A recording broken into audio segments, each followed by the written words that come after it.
ہم نے تمہیں دریاؤں میں اور صحراؤں میں چلنا سکھایا، وَرَزَقْنَاهُمْ مِنَ الطَّيِّبَاتِ، اور ہم نے تمہیں پاک و پاکیزہ رزق عطا کیا، وَفَضَّلْنَاهُمْ عَلَى كَثِيرٍ مِّمَّنْ خَلَقْنَا تَفْضِيلًا، اور ہم نے تمہیں اپنے ان کثرت مخلوقات پر فضیلت عطا کی جنہیں خود ہم نے پیدا کیا۔ اب جتنے بھائی میری طرف دیکھ لے بھائی، دیکھ دو میرے بھائی، یہ فرش ادا ہے، میں آپ لوگوں کو سمجھنا ضروری ہے۔ قسم خدا کی تھوڑی دیر کے لیے اپنے موبائلوں کو اپنے جیب میں رکھ دیجیے، چاہے جتنا بڑا ڈیل ہونا ہے، بزنس ہونا ہے، یقین مانیے امام حسین کسی کا نقصان نہیں ہونے دیتے۔ توجہ، اور اس بزم میں آئیے تو یہ سوچ کر آئیے کہ امام حسین سے زیادہ یہاں کوئی امپورٹنٹ نہیں ہے۔ ایک گھنٹے کے لیے کم از کم اپنے موبائل کو اپنے ایک صلوات پڑھیے محمد وعلى محمد۔ پوری توجہ عزیزان گرامی، اللہ کہہ رہا ہے ہم نے آدم کی اولادوں تمہیں عزت عطا کی، ہم نے تمہیں خشکی اور تری میں چلنا سکھایا، ہم نے تمہیں پاک و پاکیزہ رزق عطا کیا، ہم نے تمہیں اپنی کثرت مخلوقات پر فضیلت عطا کی، آپ نے غور ہی نہیں کیا۔ ایک بات بتائیے، ہم کس کے لیے آتا ہے؟ بھائی ابھی میں کہوں میں مجلس پڑھ رہا ہوں اور ہم سب مجلس سن رہے ہیں، فرق سمجھ میں آیا؟ میں آتا ہے ذات واحد کے لیے، اکیلی ذات کے لیے، ہم میں کئی لوگ شریک ہیں، اور بھائی اللہ ہے اکیلا ذات یکتا، خدا ایک ہے نا، تو اس کو تو کہنا چاہیے تھا کہ میں نے تمہیں عزت عطا کی، میں نے تمہیں چلنا سکھایا، میں نے تمہیں رزق دیا، میں نے تمہیں فضیلت دی، مگر اللہ کہہ رہا ہم نے تمہیں عزت دی، ہم نے تمہیں چلنا سکھایا، ہم نے تمہیں رزق دیا، ہم نے تمہیں فضیلت دی، تو اب بندے سوال کریں گے نا کہ وہ ایک ہے یا انیک ہے؟ اللہ جانے آپ کہاں ہیں، سوال تو ہوگا نا۔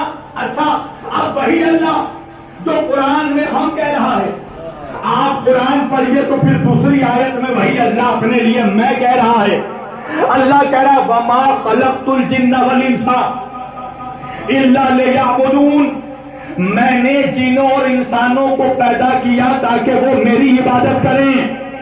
تو بھائی عجیب بات ہے، اسی قرآن میں اللہ کبھی میں کہتا ہے، کبھی ہم کہتا ہے، وجہ کیا ہے؟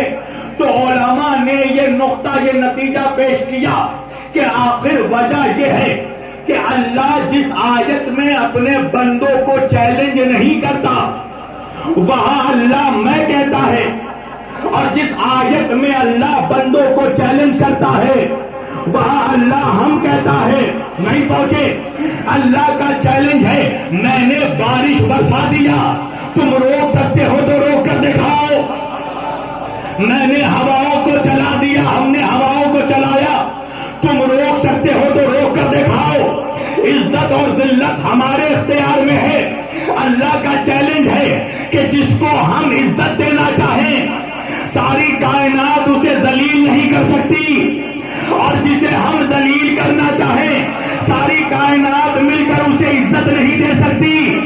جسے ہم عزت دینا چاہیں تو وہ بیلیا پہن کر بھی عزت دار رہتا ہے، جسے ہم ذلیل کرنا چاہیں وہ تخت پر بیٹھ کر بھی ذلیل و خوار رہتا ہے۔ محمد وعلى محمد۔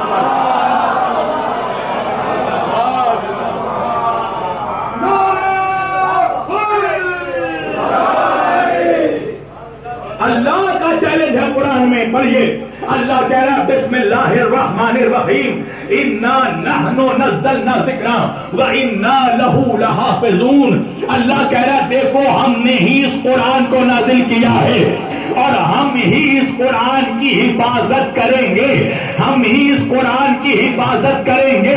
اب اللہ کا چیلنج ہے دنیا کو کہ ساری دنیا کا یزید مل کر بھی چاہے قرآن کو ختم کر دے تب بھی نیزے پر ایک حسین قرآن کی تلاوت کرے گا۔ ہائے ہائے ہائے، اس لیے کہ بچانے والی ذات اللہ کی ہے۔